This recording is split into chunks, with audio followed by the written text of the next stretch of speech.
Hey guys, it's me again, the One Shot Sniper. Today I'm just gonna bring you a little video on a ballistic calculator because tomorrow I'm probably gonna go shoot at 50 yards, some rabbit targets and stuff. Well, 50 out to like 100 yards with my Benjamin Discovery 22 cal. You can see I put a wrap on it. I'll show you also how to make a ghillie suit wrap for it once I get some burlap. There's my TKO 22 muzzle brake, and that's wrapped too. The wrap is around $13. It's a mossy oak gun wrap. It's adhesive only to itself, really. It's pretty much just a gauze, but camouflage. Okay, so now I'll show you me setting up my ballistic calculator and everything just to figure out the drop. Okay, I just went and bought 1500 exact jumbo match Diablo GSPs. They're 13.43 grains. Comes with 500 pellets. It was $45. Just to show you guys, if you never shot JSBs, how they look. I don't really like the tins because the top can fall off easy. Really nice. There's foam at the bottom too.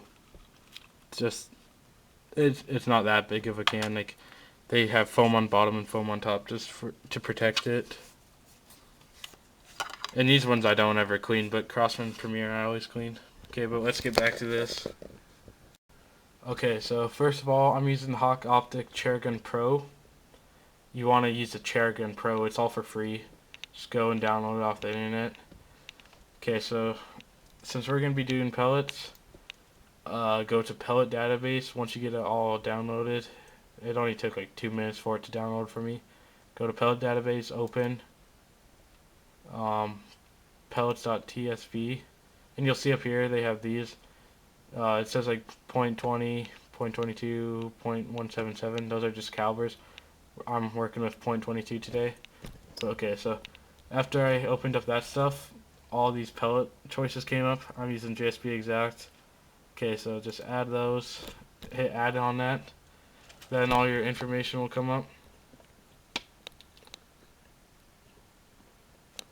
Okay, I have my zero range at 50 yards. My magnification set on 3. You really want to focus on your magnification if you're just going to be using mil dots for hunting instead of just dialing in the scope. Okay, so I'll just keep on 9 for now. My scope height is 1.5 inches, and how to determine that? It's from the middle of your barrel to the middle of your scope. Just get a ruler and do that. It just types in all this for you. Sometimes it'll be off by a little bit on like grains, and then it'll change your velocity. Just type it into the right grains. It also tells you your energy, minus 22.95 foot-pounds. That's more than enough to kill any like small game, like rabbits and stuff. Squirrels, they take like 5 foot-pounds, and this is 22, so I'll just smoke them. Okay, so muzzle velocity, yeah, that's all cited. Well, that's already. Then start yards, I have mine on 10. So it'll go from 10 all the way to 150. Since I have mine at 150, you can type that into whatever you want. Incline matters too, but I don't ever do that. Okay, like I said, magnification matters. Okay, I have my table set in windage really quick. So go to ballistics for starting off. Okay, remember mine's in 9 magnification. So okay, so let's say I was gonna do a 10-yard shot. Okay, clicks, I could do 5 clicks down, and it would be right on.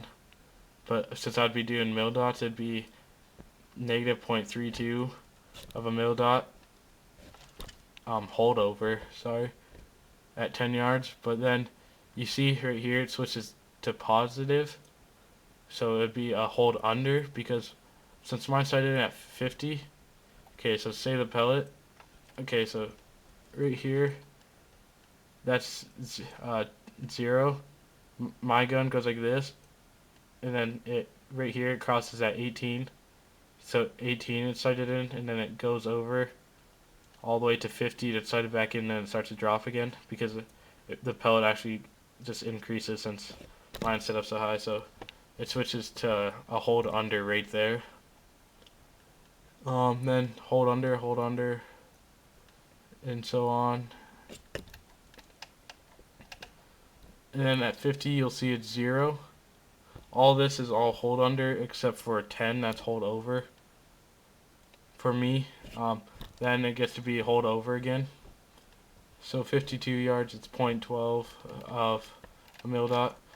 Then on 9 magnification, 150 will be 9.32 mil dots. Let's change that to 7 magnification, just to show you how how much of a difference that makes. Okay, so I typed that in, just hit enter. Okay, let me just find it. Then you'll see it changes to 7 mil dots. So if you just followed what your first one was that you printed, and if you're in a different mil dot, you'd completely miss. So let's just take a look at a bit more of the things on this. Okay, so tools, calculators, targeting brackets. They have a target gen, so you can print off little targets.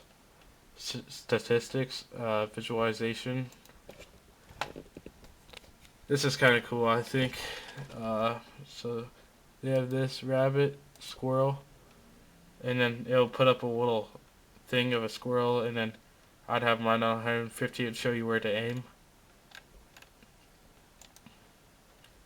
Okay, so let's close that. Graphs, you can measure your gun in velocity, and now it'll show up on there, just kind of showing what it'll be doing at different ranges, the energy.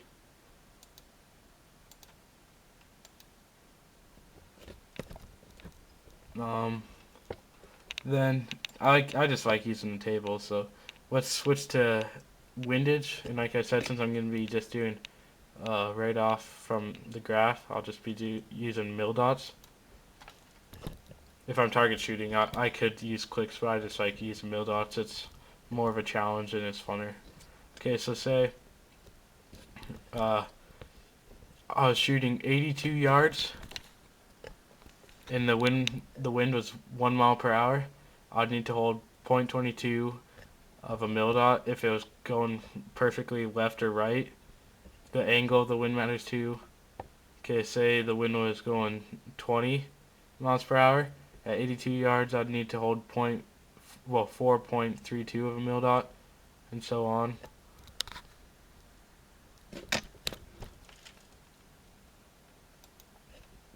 And they have the incline and point of impact. And you can print this off and save it. I already have mine printed off for shooting. I'll show you kind of what it shows up to be like. It looks like a lot of stuff, but you can cut out just little sections that you think you'll need. Or you could just get to where it'll print off that little section that you need. This is just showing my mil dots that I'll need. And I can just look right off the chart. And it's accurate since I have mine going in increments of 2 yards. They have the websites. Chairgun chairgun.com. Just kind of little ads for them. They have help if you really need it. But alright, that's my little video on using this. I've used it before with my Gamma Big Cat. It seemed to work really good with that. It was very accurate. I was shooting pop cans out at 100 almost every time, and then 150 I'd be stretching the range, but I could still hit the pop can every once in a while. Like out of 10 shots, I'd probably hit it like 7 times, depending on the windage. But that was a spring gun, so I'd recommend this mostly if you have a PCP. That's what they've worked best with so far for me. Mostly also because you don't need to do a artillery hold with that, so it pretty much has the same point of impact every time. But alright, thanks for watching. Rate, comment, and subscribe.